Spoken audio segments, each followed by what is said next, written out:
of the many unrealistic promises Donald Trump made during his campaign: restoring lost manufacturing jobs, immediately deportating 2 meters to 3 meters undocumented immigrants, building a wall that entirely divides America from Mexico, was always among the least plausible. First, there is the question of cost, which the Massachusetts Institute of Technology, a university, estimates could be anywhere between $27 billion and $40 billion depending on the structure's height, length, and depth under the ground. There is the issue of geography. The ever-shifting sands of the alga-dense dunes in southeastern California, for example, make a fixed wall nearly impossible. And there are legal questions, which Xavier Becerra pictured, the Attorney General of California, evidently has a lot of.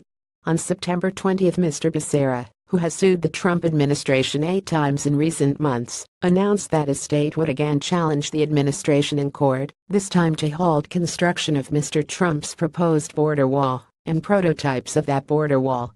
The 53-page lawsuit he filed makes 11 separate complaints. Among them is the point that Mr. Trump's wall would violate the National Environmental Policy Act (NEPA), which the suit calls the Basic National Charter for Protection of the Environment, because the administration failed to assess its potential effect on wildlife, fish and water. Another is that the wall's construction would violate the 10th Amendment, which enshrines the principle of states' rights. And it argues that the threat of the wall has already had and will continue to have a chilling effect on tourism from Mexico to California, thus costing the state dear. A report by Tourism Economics, a global research firm, estimates Mexican tourism to the Golden State will fall 7% in 2017 and continue to drop in 2018.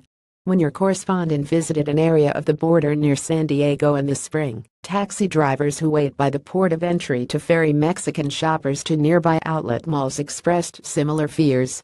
The lawsuit comes a few weeks after the Department of Homeland Security, the federal body which oversees immigration and border security, declared it had awarded contracts to 4 companies to build prototypes of concrete walls in Ave Mesa, a busy border area near San Diego.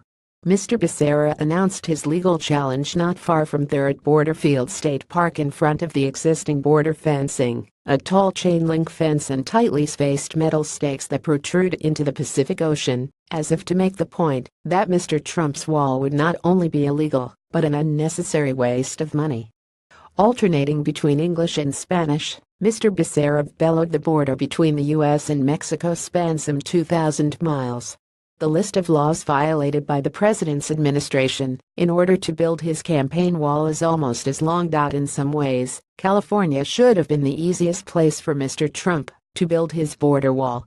Most of the land along the border there is owned by the federal government. The same is not true in other border states. In Arizona, a large stretch of the border belongs to the Tohono O'odham, a Native American tribe in Texas, which has far less fencing than America's other border states. Most land along the border is in state or private hands. The Trump administration would have to exercise eminent domain to acquire any private lands, a lengthy and controversial process that involves negotiations, value appraisals, and, often, lawsuits. Even if Mr. Trump prevails against California in court, the path to building his wall seems longer and rockier than the border he hopes to secure.